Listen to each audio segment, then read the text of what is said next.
In this video, we will study cycle analysis of balls in two bags using three diagrams of compound events. Let us state the problem. Bag X contains 5 blue and 3 red balls. Bag Y contains 2 blue and 7 red balls. So these two bags are contained within the main bag. A bag is drawn at random from the main bag, and after that a ball is picked from that bag at random. So first we pick the bag at random, and let's say it's bag Y, and second we pick a ball at random, and let's say it's ball 2. Now after that the ball is returned back to the bag, and the bag is returned back to the main bag. So we have here two conditions: ball replacement and bag replacement. So ball replacement means we are returning the ball to the bag, and bag replacement means we are returning the bag we picked to the main bag again to start a new draw. We may also pick bag X at random, and after that we pick a ball from bag X. After that we return the ball to the bag, and we return the bag to the main bag.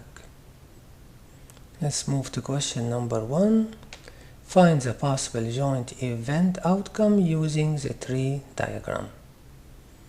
So let X represents drawing bag X, and Y represents drawing bag Y, B represents drawing a blue ball, and R represents drawing red ball. In the first draw we may pick bag X or Y, and in the second draw we may pick a blue or red ball. So now we can get all the possible joint outcome events. So we may get first X and second blue, or first X and second red. Or we may get first Y and second blue, or first Y and second red.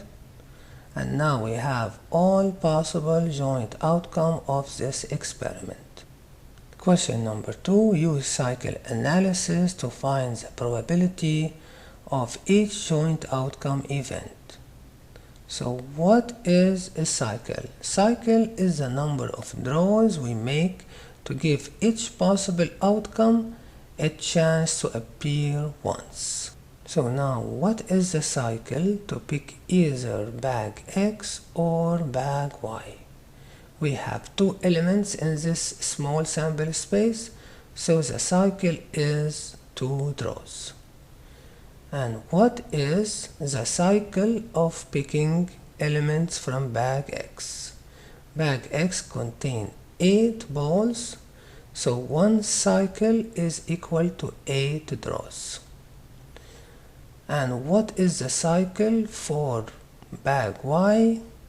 Bag Y contains 9 balls, so one cycle is 9 draws in order to cover the 9 balls. We can make sure of these cycles. For bag X, for example, in this bag we have 5 blue and 3 red. So 5 times 1 cycle plus 3 times 1 cycle, and we will get 1 cycle equal to 8 draws. Also for bag Y we have 2 blue and 7 red times 1 cycle, so we get 2 plus 7 draws, and this is equal to 9 draws. So 1 cycle for bag Y is 9 draws. So now let us try to find the relation between this global cycle and these two local cycles here. So in order to do that, we have to increase the number of cycles on the top and see the effect of these cycles at the bottom. So let us say instead of 1 cycle, now we have 50 cycles. So that means how many draws? That means 100 draws. So out of this 100, 50 will go to bag X and 50 will go to bag Y. So the number of cycles in bag X now would be 50 over 8, and that is 6.25. And the cycles for bag Y is 50 over 9, and that is 5.5. So what is the number of draws in bag X? That is 5 times the number of cycles, and so it is the same for bag Y. But there is a mistake here. It is not possible to have a fractional cycles or a draw. We cannot have half a draw or a fraction of a draw, so we have to choose different number of global cycles to create whole numbers of cycles at the bottom. So the number of a global cycle needed should be divisible by 8 for this local cycle and divisible by 9 for this local cycle. So for this reason we need to choose the least common multiples of 9 and 8 draws. So we multiply the global cycle here with 9 times 8, and we get 72 global cycle equal to 144 draws. So out of this 144 draws, 72 will go into bag X and 72 will go into bag Y. And now the number of local cycle for bag X will be 72 over 8, and that is 9, and the number of cycle for bag Y will be 72 over 9, and that is 8.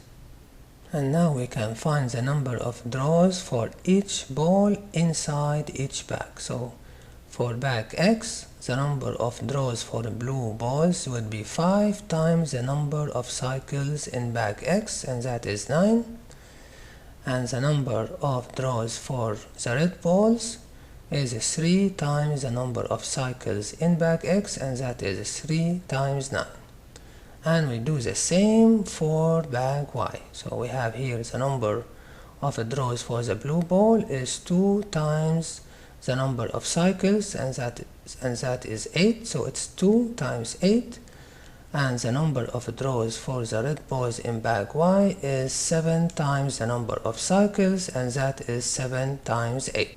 So now let us isolate the draws alone, and we realize that we have 144 global draws, and for each event we have the corresponding local draws.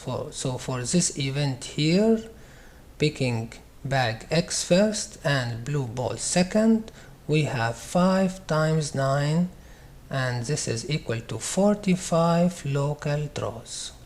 So now we can compute the probabilities of each event by dividing the number of local draws over the number of global draws. So for this event we have 5 times 9 over 144, and this is the probability of event XP. And we do the same for the rest of the events, and now we have the probabilities of all the joint events we are looking for. So let us now isolate these events and place them in order and give each event its proper name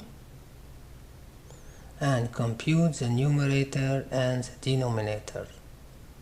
So now we have these events forming the sample space. So for bag X we have how many trials? 72 trials or 72 draws, and for bag Y we have 72 draws, and now we have the sample space of trials or draws here. And the sample space consists of 144 draws. So T is the space of trials or draws, and we defined it as the minimum number of global draws needed to create a whole number of each local cycle. Now we have to make sure that the sum of probabilities of each event in this sample space is equal to 1, and it is. Question number 3. What is the probability of picking red ball? So we may pick a red ball from bag X, or we may pick it from bag Y. And now the probability of picking red ball is the sum of these two probabilities, and that is equal to 0.57. Question number 4. What is the probability of picking blue ball? So we may pick blue ball from bag X, or we may pick it from bag Y. So the probability of picking blue ball is the sum of these two probabilities, and that is equal to 0.42. Thank you for watching and have a good day.